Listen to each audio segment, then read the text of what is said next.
Hello and welcome back to part 3 of making tapers. Today we're going to be making a chisel taper or a flat-sided taper. I've got some theory I want to go over and practically I'm going to show you. So let's get cracking. So this is a chisel taper. If you've printed this document off or you've had a look at it, it'll just give you a bit of information in here on how to go about doing it.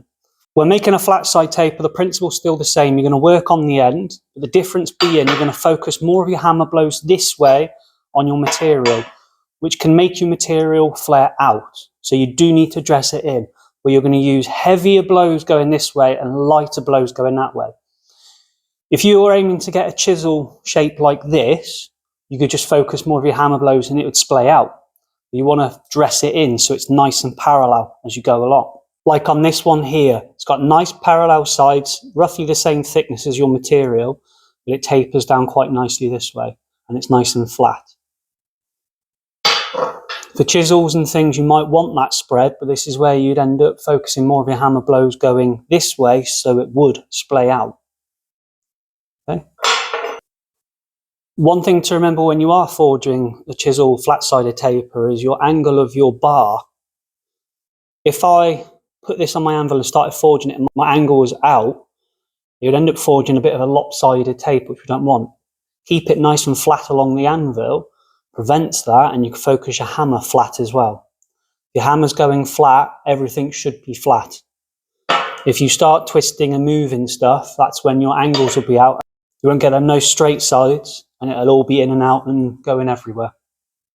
If you do have trouble forging these, you can always upset it back in just to put some mass back into it and just try and dress it out and make it all smooth. Okay, so let's get the fire lit and I will show you what I'm talking about. So just quickly, my angle is going to be like this, forging it this way. I'm going to focus some of my more heavier blows going that way, which is going to make it spread this way. So what I'm going to do is I'm going to come onto my flat back here and just keep everything nice and flat and parallel, so then it doesn't make my taper go up and down all over the place.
This is the first stage I'm getting to. I've really focused on the end, trying to focus more on my hammer blows this way, but also dressing it in this way to try and keep everything parallel. This is roughed out.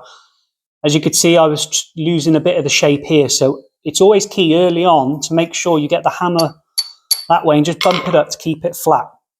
If you keep everything correct as you go, you'll finish correct. My next plan is to start working my hammer blows back to get our 18mm measurement. Okay, so I've got a little bit of work to go. I'm just going to focus my hammer blows back as I go, overlapping blows, trying to keep everything neat. And also, I'm going to keep it flat on the anvil because I want this nice and parallel. Okay.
So this is my finished taper.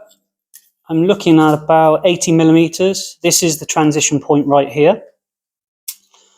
It's nice and in line along the body, and it tapers down to a nice flat point, and it's parallel throughout all the way along, and I've got a nice flat end. That's probably about 2-3 mil on the end. If I wanted to, I could take that down even more. It just requires a little bit more work.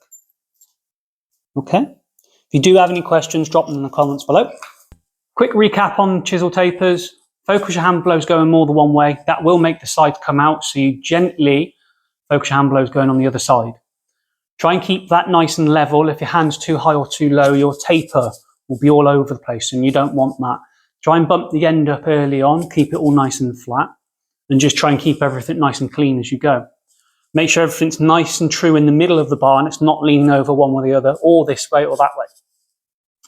If you do have any questions, please drop them in the comments below. Please like and subscribe, and I'll see you on the next one. Cheers, bye.